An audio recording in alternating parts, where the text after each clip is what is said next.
Welcome back to Open Line tonight. I'm Carrie Sharp, joined by Lebron Hill from the Tennessean. We are talking about youth homelessness tonight. Lebron is an opinion writer who has written about this topic. He has also lived in this topic. You have been homeless before, and you were telling me this is a systemic issue. And if you could explain that a little bit to our viewers. Well, I think for me, I know from my experience, I was homeless before I was 18.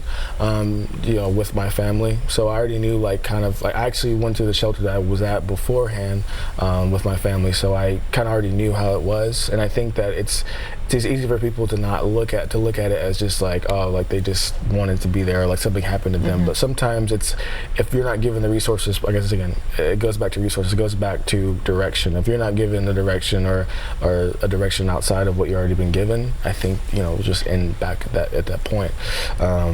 I know for me, I was able to take advantage of resources, of just opportunities.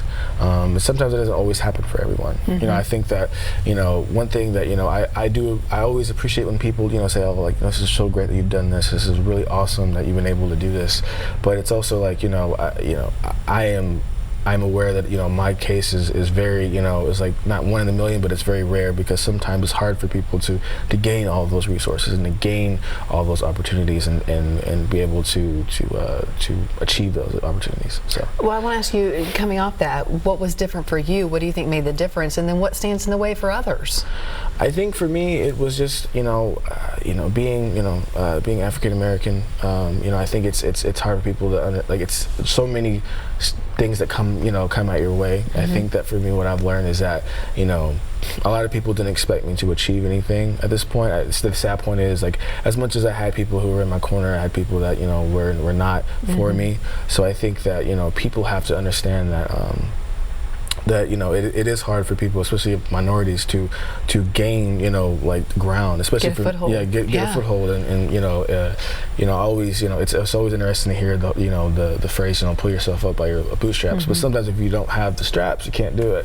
So it's for me, I was blessed to have someone give me those straps and to pull myself up. So I think that it's about people understanding the stigmas that go into not just within the homelessness, but in race. I think it's sad, because when I first got into homelessness, it wasn't a big deal to a lot of people, because I was just another African American who just was down on their luck. And some people thought it was because of my own own doing. So I think it's hard for people to understand that or to give grace sometimes, I think. But yeah. You write a lot about this term unaccompanied youth, and it kind of became like this label, it seemed, that was attached to you during this time. I wrote in the column. I didn't know it sounded like something out of a Nirvana song. It does. It was one of those things I had no idea what it was. For me, I was I didn't really know what it meant. I remember I spoke in a column about how when I first heard of it, it was because I was going to meet with a caseworker. Miss Rochelle Walton, if you're out there, hello. I didn't know what was going on. I didn't know what was happening. The day of the meeting, I didn't know, what to expect. I didn't know, if I had to, give a fingerprint or something. Right. It was very nerve-wracking for me, at least. So, I think that what I had to do is just kind of just be open to whatever she had to say, and luckily she was great for me, and she was able to help me again, being able to tell me about the resources I can have at my hand. And her organization Youth Can was able to give me resources like groceries when I needed it, or help me with rent if I needed it at all. So yeah. You were also telling me an interesting story about once you got back on your feet, you got your first apartment, how much anxiety there was with that, of paying your bills and making sure you didn't lapse back, right? Yeah, I paid my first and second month's rent within itself. I paid my first month's rent, and then right after that I paid my second month's rent. I was really wanting to make sure I stayed out of homelessness, and it now it's about 6 years now, and so I've been blessed to know that I have a foundation now, being able to being able to work at the Tennessean and all the different things. I've been able to know that I have have, you know, a foundation now. But back then it was just so nerve-wracking because it was just, you know, it was like I had a job, you know, at a gas station, and I was just like, I was always like, I was super happy because I've never been able to experience that, just like to have a job and then like have, you know, money, like, you know, sufficient money too. But yeah. So it was just, for me, it was just being able to understand within myself that I was better than it, because I think what I started to think what other people would say is that like I deserved to be homeless. Some people would say negative things like that, and so what I wanted to do is to show that like I am worthy enough to be, you know, out being on my own. And so for me, every day after, you know, I was at my apartment, it was always trying to make sure that I never went back. Every day was a step forward. So in anything that, no matter what I was able to accomplish, as long as I was able to accomplish one thing, I used to think to myself, you know, if I just made my bed, that's my bed that I got to make. So that's something that I would always keep in my head whenever I would wake up. As long as I could accomplish something and do something, it was a good day. What do you think is standing in the way from others having that same story? You know, I think, you know, I wrote in my very first column, I wrote about just how there's a lack of solidarity within, you know, within Nashville. I think sometimes when they look at it, when they look at homelessness in general, not just with youth homelessness, but I think it's harder for people to understand that, you know, you do need to help. That it is. I know that it's uncomfortable at first. I get it. I understand. I think that's a very important thing to understand, but it's also important to understand that, you know, that person, where they're at, they need, you know, they need someone. I don't think it needs to be the extent of what me and my father have been able to experience. I've been blessed to have that, but I think it's also because I think, you know, you can also just, you know, lend a hand, show them, you know, where to go to get their birth certificate or whatever it may be. Help them understand there's resources out there for you. I think that it's also a relationship. You know, I think you have to have those relationships, and I think for, you know, sadly, you know, it goes back to just being a younger person. I think sometimes younger people are afraid to deal with that, or afraid of like the stigma or what people would think.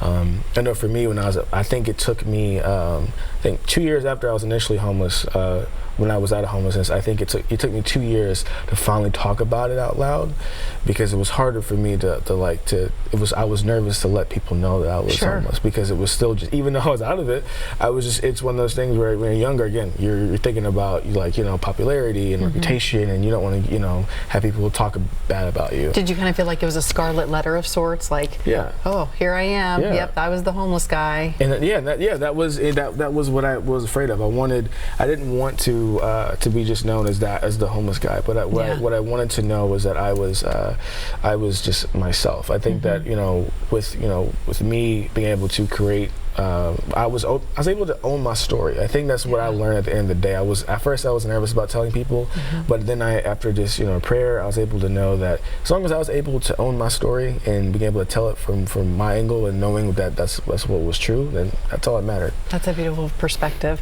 Let's get ahead to the phone lines. We have Jimmy on the line. Hi, Jimmy. Thanks for calling in tonight.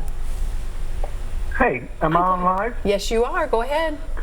Hey, first of all, I just want to thank the greatest president of all time, President Trump, for bringing jobs back to this country.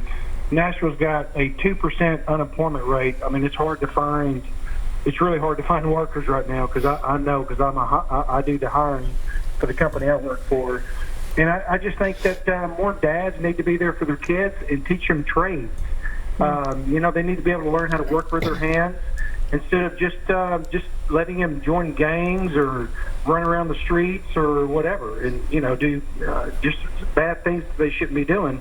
Parents should know where their kids are, and I just think that this is the best moment in American history for jobs, and the opportunities are there for everybody, which is a great thing. All right, thank you, Jimmy, for calling in tonight. We appreciate you watching. You're welcome. All right, thank you. Let's talk about access to jobs when someone has experienced homelessness. What kind of help did you find? What kind of obstacles did you run into, or have you heard stories of others? Well, you know, my first job was a cart pusher at Walmart. Well, it's not called cart pusher. It's called I think it's customer associate. But my main job was yeah, that's what I did.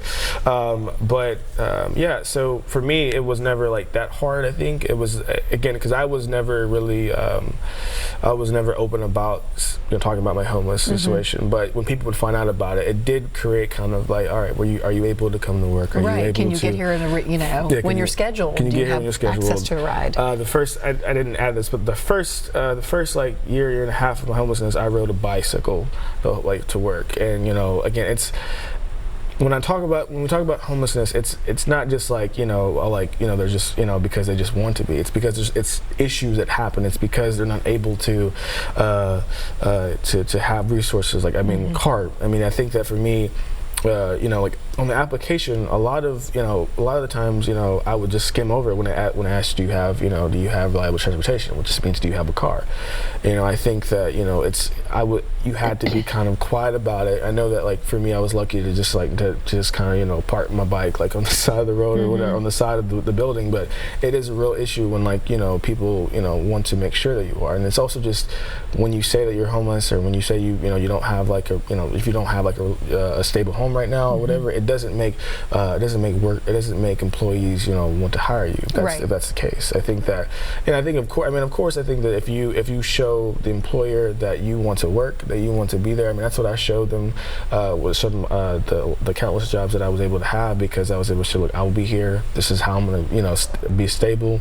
I think at the most I worked like 3 jobs at the most at one time, because I knew how important it was to work.